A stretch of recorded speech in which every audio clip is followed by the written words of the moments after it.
Ketika saya bercerita pengalaman saya dari tahun 1995, bisnis bangkrut, hutang bertumpuk, sampai akhirnya saya berhasil menyelesaikan hutang-hutang saya, bahkan bisa kasih pendidikan yang baik untuk anak-anak, 100% dari income saya sebagai agen asuransi.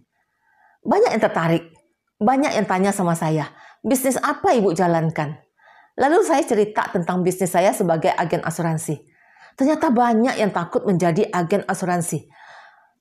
Mereka maunya bisnis tanpa modal, yang cepat dapat uang tapi tidak mau jalankan prosesnya. Mau cepat dapat uangnya saja. Bisnis apa itu ya? Kalau ada saya pun mau dong. Ada yang bilang, "Bu, kalau jadi agen asuransi maaf, saya tidak tertarik." Kenapa? Saya tanya. Susah cari nasabahnya. Saya paham sih dia bilang demikian, karena saya juga berpikir sama ketika diajak jadi agen asuransi. Kemana saya harus cari orang yang mau beli asuransi? Ternyata setelah saya ikut trainingnya, yang diajarin ke saya malah membuat saya terheran-heran. Leader saya bilang, makin banyak orang menolak kamu, maka kamu makin sukses. Kok bisa?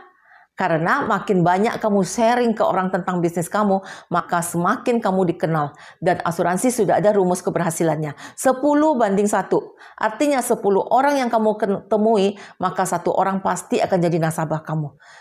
Jadi akan ada 9 orang yang menolak.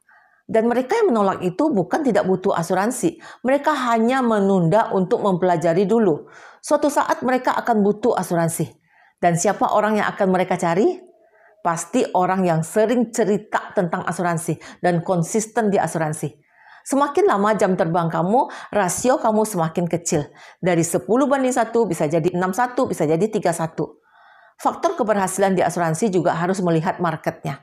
Kalau market kamu income-nya di bawah UMR, ya susah, sudah pasti berat. Sama seperti mau jual mobil ke orang yang punya penghasilan 5 juta sebulan. Ya sudah pasti susah. Untuk kebutuhan sehari-hari saja sudah susah. Jadi keberhasilan menjadi agen asuransi itu bukan karena jago jualan, tapi rajin ketemu orang dan rajin nge-branding diri sebagai agen asuransi. Zaman sekarang orang banyak butuh asuransi, tapi belum berani action untuk membeli asuransi. Sampai mereka ketemu agen yang bisa mereka percayai. Nah, apakah kamu salah satunya? Yuk, like, follow, and comment akun ini agar kita bisa sama-sama semangat menjadi agen asuransi dan memberi dampak positif bagi orang-orang yang kenal sama kita.